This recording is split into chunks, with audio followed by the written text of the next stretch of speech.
Espera aí, vai. Play. Play o quê? Agora você fala. Bom, então nós vamos falar da Hungria, nós vamos começar falando húngaro, tá bom?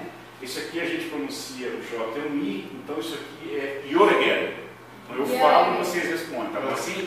Jöregel. Jöregel. Muito bom. Essa é a hora que eu posso falar, perdoar os senhores que não sabem o que estão dizendo, né?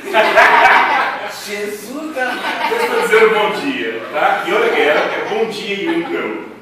E equivale a cerca de 50% do meu vocabulário de húngaro. O meu é 100. A Hungria, ela tem as cores verde, vermelho e branco. A bandeira é uma bandeira até comum, que há outros países na Europa que têm as mesmas cores, alguns com faixa horizontal, outros verticais, como a Itália, por exemplo. E esse é o brasão da Hungria, onde eles representam uma boa parte da história, sua relação com o cristianismo, com reis, reinados, coroas e etc. Afinal de contas, onde é a Hungria? Né? Nós estamos aqui no Brasil, na Europa, a Hungria está aqui no meio. Ela faz parte da Europa, ela faz parte da Europa de leste e, geopoliticamente, está se aproximando do que seria o limite com a Ásia. Nós vamos ver depois origens do povo húngaro. Então, ali no meio, tá? Ela faz fronteira com vários países antigos, como a Áustria, e outros que se separaram, como Eslováquia, Eslovênia, Croácia, Sérvia, que eram antigamente a Iugoslávia. Faz fronteira com a Romênia e com a Ucrânia. A capital é Budapeste, fica às margens do rio Danúbio. Aqui tem os maiores lagos em terra firme da Europa, que é o Balaton, e tem uma infinidade de outras cidades importantes, cujos nomes beiram o impronunciável, como Debrecen e Miskolc. Em geral, quando termina com C, eles pronunciam com CH. Mas é aí que está a Hungria. No ensaio anterior aparecia o nome da Hungria em húngaro, né? Que é Magyarország. Mas que a parte importante é o Magyar, porque os húngaros também eram conhecidos, e são, na verdade, até hoje, como magiares. Cada vez que vocês ouvirem falar nos magiares, nada mais são do que os húngaros. Então eu me lembro, quando eu era criança pequena lá em Paranavaí, eu estudava no colégio estadual, e um dos colegas nossos, o Roger, o pai dele era húngaro. Então, volta e meia, ele aparecia lá mostrando pra gente algum selo da Hungria, porque eles recebiam cartas, eles tinham parentes, né? Então, cedo a gente aprendeu essas duas palavras aqui, ó, que é o Magyar Posta, que na verdade quer dizer Correios da Hungria, né? Ou Correio Húngaro, alguma coisa assim. E no interior do Paraná não é muito fácil você ter, né, muitas relações com o exterior e tal, porque a gente, né, nos anos 60, 70, então era legal, a gente já sabia que o Magyar era a Hungria, através dos selos. Não, pode ir lá. Então, de onde veio esse povo, né? Onde começou esse povo? A história, a gente pode ser dividida assim. Antes de 895, que é uma data importante na história da Hungria. O povo circulava tudo por ali. Era uma época em que os estados-nação, como a gente conhece da Europa, não existiam. Então, havia circulação de pessoas, e etc. E tal. A gente começa pelo Império Romano, séculos 1 a 4. Mais ou menos na virada, no início do primeiro século, os romanos já estavam chegando por ali. Os romanos, na sua expansão, a gente sabe que eles se expandiram até lá para a Bretanha, para a Inglaterra e tudo mais. Os romanos conquistam o território a oeste do Rio Danúbio. Vocês viram no mapa ali que o Rio Danúbio corre de norte a sul do país. Toda aquela região oeste foi conquistada pelo Império Romano. Eles fundam uma cidade chamada Aquincum, que deve ter alguma coisa a ver com água, né? Mas enfim, não é húngaro, então não entendo, entendeu? Essa cidade era fundada, ela se desenvolve, e essa é a região que fica conhecida como a região da Panônia. Então, dentro mais ou menos do território ou parte do território onde é a Hungria de hoje. Depois do Império Romano, eles foram invadidos, a região foi invadida primeiramente pelos hunos, época do Átila, aquele povo da pesada e tal. Então eles foram invadidos também pelos hunos, e depois vieram outros povos, né? Da Europa continental, ostrogodos, lombardos e avares. Já mais para o final do século IX, portanto se aproximando dessa data aqui, é que começam a chegar os eslavos. E vários povos que tinham, segundo os linguistas, eram povos que falavam línguas urálicas, ou seja, dos Urais. Eles viviam nas florestas ao redor do rio Volga e nos montes Urais, que é a cadeia de montanhas que faz a divisa geográfica entre a Europa e a Ásia. E esses povos foram, então, meio que unificados pela liderança de um cara chamado Arpad. Eles se instalaram ali como húngaros unificados. E é nessa época, então, que começa a aparecer o primeiro, o que eles chamam de Principado da Hungria. Né? Ainda não era um reino, mas já era uma união de povos, já como os magiares ou os húngaros. Aqui é uma representação, por exemplo, de um guerreiro húngaro. Nessa época em que eles tinham que guerrear, tanto para conquistar como para se defender, isso aqui tem uma representação, um tipo de arma que usava basicamente lança e flecha, batalhas a cavalo, né? Uma coisa típica da época. Bom, aí tem início que eles chamam da Hungria medieval. Já passou um pouco da época da barbárie e tudo mais, e ela se estabelece como uma federação de tribos unidas, exatamente em 1895, bem no finzinho do século IX. Não é um reino, mas é uma federação de tribos unidas.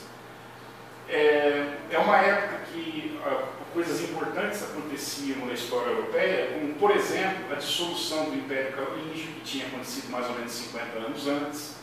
Um pouco depois disso aqui, ia haver a unificação dos povos anglo-saxões, que eram os povos que formaram, por exemplo, a Inglaterra. Então, foi nesse momento histórico em que a Hungria se estabelece como uma federação de tribos, né, para dar origem ao que ficou conhecido como Principado da Hungria. Eles eram povos seminômades porque eles não ficavam o tempo inteiro circulando, mas eles também não ficavam o tempo inteiro estabelecidos num lugar. Então, eles eram seminômades. E a Hungria caminha para se transformar num reino cristão no século seguinte, no século X.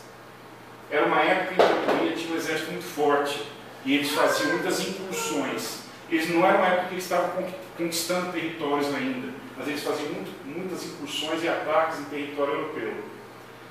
Aqui vocês têm uma ideia de aonde que eles foram incursionar, né? Para saquear, para levantar bens e tudo. Daqui da região da Hungria, por toda a Itália, vieram até a Espanha, por toda a antiga Gália, que é a França, se aproximando aqui da Escandinávia, enfim, eles circularam por toda a Europa, vieram até a Turquia, até a Constantinopla, eles vieram para fazer suas incursões. Então, nessa época, é importante essa época porque ela começa a dar uma cara para a cultura húngara como a gente conhece hoje. A dinastia arpadiana, né, que é a ilha do Arpádio, que foi a primeira pessoa que liderou as tribos para se unirem e daí formar o Principado da Hungria, é essa dinastia que passa a reinar dali para frente. E aqui, já no século X, a Hungria começa a se integrar à Europa cristã ocidental. É uma época que a gente sabe que existia só uma igreja, a Igreja Católica, que tinha um poder muito grande e que só iria crescer ao longo da época medieval. Né? A Igreja Católica era mais poderosa do que qualquer Estado europeu isolado. E a Hungria já vai tendo essa cara de se voltar para se integrar com essa Europa cristã. E aqui é uma data importante, o ano 1000, exatamente o ano 1000, surge o Reino da Hungria. E Estevão I foi o primeiro rei da Hungria, esse Estevão que veio a ser o Santo Estevão. Então, desde a origem, uma relação muito forte da religião, da igreja, com o Reino da Hungria. A gente visitou, tem foto de dentro só, a Basílica de Santo Estevão, que é uma coisa assim, monumental lá em Budapeste, e Santo Estevão, e eu fiquei sabendo que a Maria Eugênia me falou, mas é importante que Santo Estevão foi o primeiro rei da Hungria. Eu não sabia disso, mas enfim, né? E ela é reconhecida a partir daí como um reino católico apostólico. Se estrutura como um Estado feudal, usa bastante o latim passa a ser, inclusive, o idioma oficial e continua sendo um dos idiomas oficiais durante muito tempo, até meados do século XIX. A Hungria se estende, ela aumenta as fronteiras dela na Transilvânia, ela anexa a Croácia, o território da Hungria, então era muito maior do que ele é hoje. Então a gente fala que hoje os vampiros da Transilvânia vêm da Romênia, mas naquela época eram da Hungria, porque a Transilvânia pertencia à Hungria. Eles têm participação importante nas cruzadas, né? Com o avanço do Islã, a partir do meio do século VII, por aí, o islamismo começa a se expandir e como uma resposta surgem as cruzadas católicas. E a primeira cruzada, de 1217, é uma cruzada que é liderada por um húngaro, que é o André II. Então a Hungria participava das cruzadas já desde o início. A Inglaterra, em 1215, o rei João Sem Terra assinou o que é considerada a primeira constituição escrita da história da humanidade, que é a Magna Carta. 7 anos depois, a primeira constituição da Europa continental, porque a Inglaterra é a Inglaterra, o resto é o continente, foi assinada a Constituição da Hungria, em 1222. Então, nessa época, a Hungria se expande bastante. Olha, aqui está a Áustria, né? A Hungria hoje é mais ou menos o tamanho da Áustria aqui, para vocês verem o tamanho dela, né? Toda essa região aqui fazia parte do reino da Hungria, até aqui em cima, onde hoje é a Polônia, até incursões onde talvez hoje seja a Ucrânia, até um pedaço do que seria a Turquia hoje, não sei, mas a Bulgária, o que foi a Iugoslávia, tudo isso fazia parte do reino da Hungria. A Hungria medieval era um país muito forte. Isso aqui, por exemplo, é uma catedral gótica construída pelos húngaros na Transilvânia. Então, nessa época, essa catedral ela era húngara, porque a Transilvânia fazia parte do território húngaro. Hoje não, hoje ela está na Romênia, mas é um modelo arquitetônico típico da época medieval, não no estilo gótico que surgiria depois com as catedrais na França, na Alemanha e na Inglaterra, mas, enfim, um pouco anterior a isso. Ainda na Hungria medieval, eles começam a sofrer as invasões mongólicas. E essa é uma época, então, que o reino começa a entrar em confusão, né? Há uma multiplicidade de reis que se sucedem. Uma coisa importante é que a primeira tradução da Bíblia para o húngaro é feita aqui no século XV, em 1439. Isso foi antes ainda da invenção da imprensa, portanto, eram livros copiados à mão para serem distribuídos.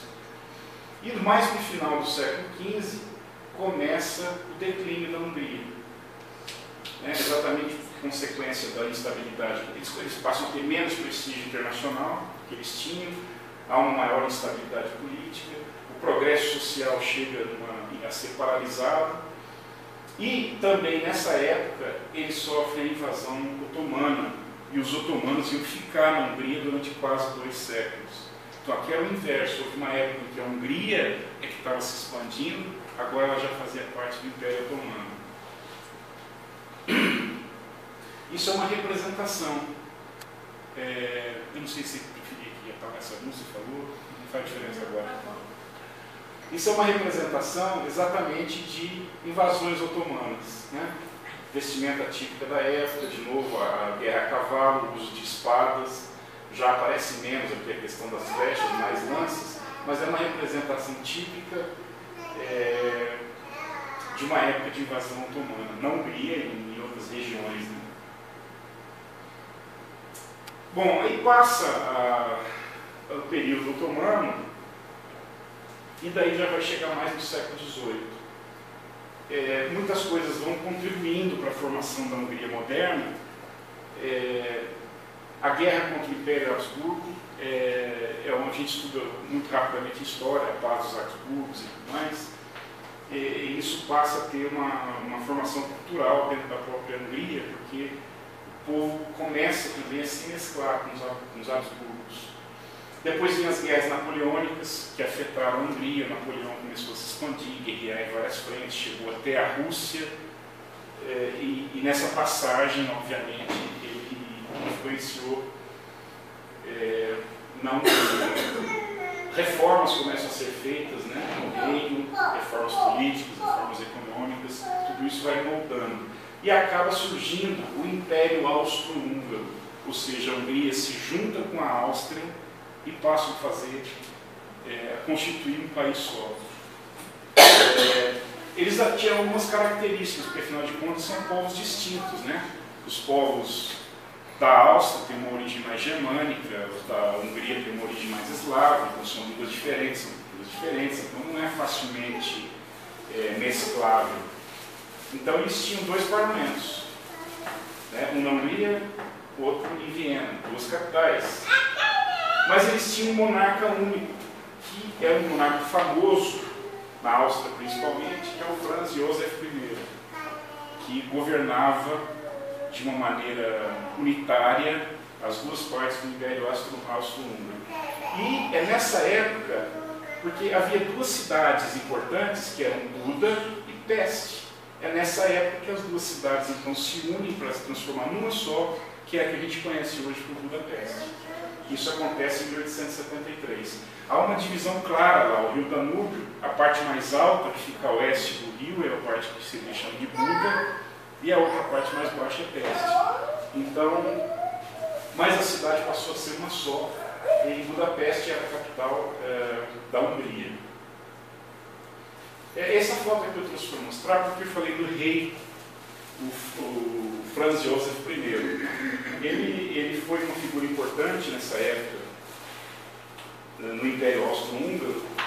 Essa foto aqui é de Viena, esse aqui é o Palácio de Schönbrunn. Então, quando qualquer pessoa que vá a Viena, isso aqui é uma visita obrigatória. É uma suntuosidade assim enorme, são mais de 1.400 cômodos, dos quais 40, 50 estão abertos ao público. Então algumas coisas importantes aconteceram. Por exemplo, a gente visitando lá, a Maria Eugênia estava numa fase assim, de discussão política, história política, então ela ficou empolgada quando ela soube, por exemplo, que numa determinada sala, no salão, e nos anos 60, houve uma visita, uma reunião secreta do Kennedy com Nikita Khrushchev, patrocinada pelo rei, né? Nós fomos à sala onde Mozart, com 6 anos de idade, deu seu primeiro concerto. Tudo aqui no Palácio de Schönbrunn. Não era na Hungria, mas na época era Império Austro-Húngaro. O quarto e a sala onde o imperador trabalhava, aliás, era uma mesinha bem simples, você fala, o cara é imperador e tal. E ele tinha uma casinha separada que ele deixava para os hóspedes, né? uma casa de convidados. Que é essa daqui, que fica aos 500 metros, hoje se transformou num hotel. Que é o hotel que a gente ficou, sabe? E o hotel faz essa propaganda, antiga casa de hóspedes do imperador Franz Josef. Ficou legal, né? A casa de hóspedes desse jeito, como será a principal? Aí você anda 500 metros, vai ao palácio e você vê como é que é a principal. Era muito dinheiro mesmo, muito luxo mesmo. Mas enfim, aí a Hungria, chegando no século XX, ela participa da Primeira Guerra Mundial, ela está no território, afinal de contas, ela não tem como se esquivar. E no período entre guerras foi particularmente complicado para a Hungria, né? O final da Primeira Guerra Mundial, 1918, marca o fim do Império Austro-Húngaro. Ela não é mais unida com a Áustria, ela começa a perder parte dos seus territórios. Como a gente viu, a Hungria tinha toda a Transilvânia, tinha partes em outros países vizinhos, e ela começa a perder já parte dos seus territórios. E é em 1919 que chega o comunismo na Hungria. A gente vai ver que isso foi uma parte importante na formação do povo, na história recente, até na formação cultural. A República Soviética, o comunismo chega na Hungria, mas ela é decretada ainda por húngaros, né?